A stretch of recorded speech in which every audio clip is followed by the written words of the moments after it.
आगे बढ़ेंगे। कोलंबिया विश्वविद्यालय की भारतीय छात्रा का वीजा रद्द कर दिया गया है।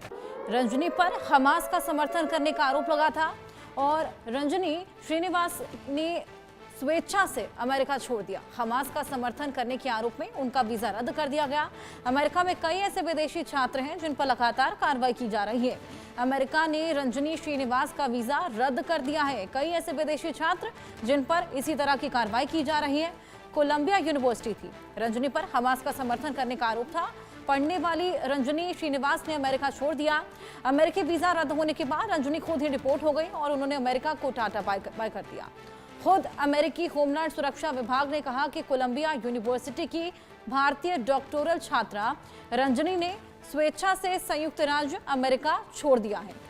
लेकिन अब सवाल ये कि आखिर रंजनी का वीजा कैंसिल क्यों हुआ और उनका हमास से क्या कनेक्शन है। तो इसकी वजह है कि रंजनी ने हमास का समर्थन किया था और यही आरोप लगाकर अमेरिका ने उनका वीजा रद्द कर दिया। इसके बाद रंजनी खुद ही अमेरिका से डिपोर्ट हो गई। दरअसल DHS यानी कि अमेरिकी गृह सुरक्षा विभाग के अनुसार रंजनी श्रीनिवास पर हमास का समर्थन करने का आरोप लगाया गया था और इस वजह से उनका F1 स्टूडेंट वीजा 5 मार्च 2025 को रद्द कर दिया गया। अमेरिका हमास को एक आतंकवादी संगठन मानता है और यही वजह है कि अमेरिका ने रंजनी के वीजा को सुरक्षा चिंताओं के साथ और कारण रद्द कर दिया। इसके बाद 11 मार्च 2025 को रंजनी ने CBP होम ऐप का उपयोग करके अमेरिका से स्वेच्छा से डिपोर्ट कर दिया। आदित्य हमारे सहयोगी हमारे साथ जुड़ गए हैं। आदित्य, रंजनी श्रीनिवास थी जिन्होंने खुद अपनी स्वेच्छा से डिपोर्टेशन को चुना और जिस तरीके से ये बताया भी जा रहा था कि उन्होंने हमास को सपोर्ट किया था, जिसके बाद उनका वीजा भी कैंसिल कर दिया गया था।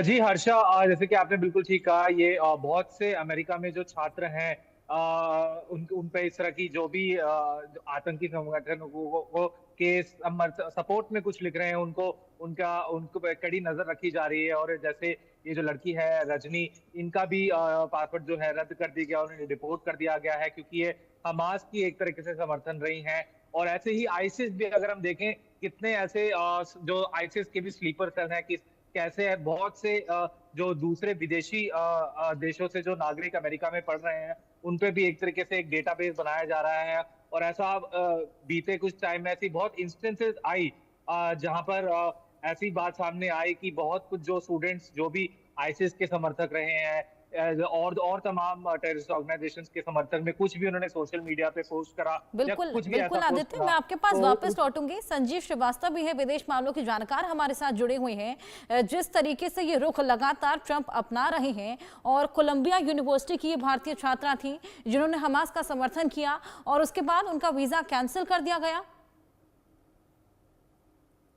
आतंकवाद की जो चुनौती है उसका यदि एफिशिएंट तरीके से मुकाबला करना है तो इसे वैचारिक स्तर पर भी डिफीट करना होगा।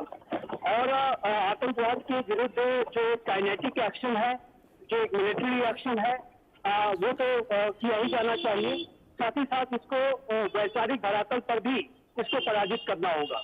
और जाहिर है कि ऐसे जो भी लोग, ऐसे एलिमेंट्स, मैं कहूँगा कि जो कि आतंकवाद को जस्टिफाई करने की कोशिश करते हैं, तो उसे कहीं ना कहीं एक बेस प्रोवाइड कराने की कोशिश करते हैं। यदि एजेंसीज को इस बात का एहसास होता है कि ये कोई भी विचारधारा आतंकवाद को सपोर्ट करने का कार्य कर रही है, तो मेरे विचार से ऐसे इस तरीके के जो सपोर्टर्स हैं उनके खिलाफ कार्रवाई की जानी चाहिए। और जैसा कि मैंने कहा कि वर्तमान समय में विश्व में सभ्यताओं के बीच में जो एक संवाद को बिगाड़ने की जो साजिश चल रही है,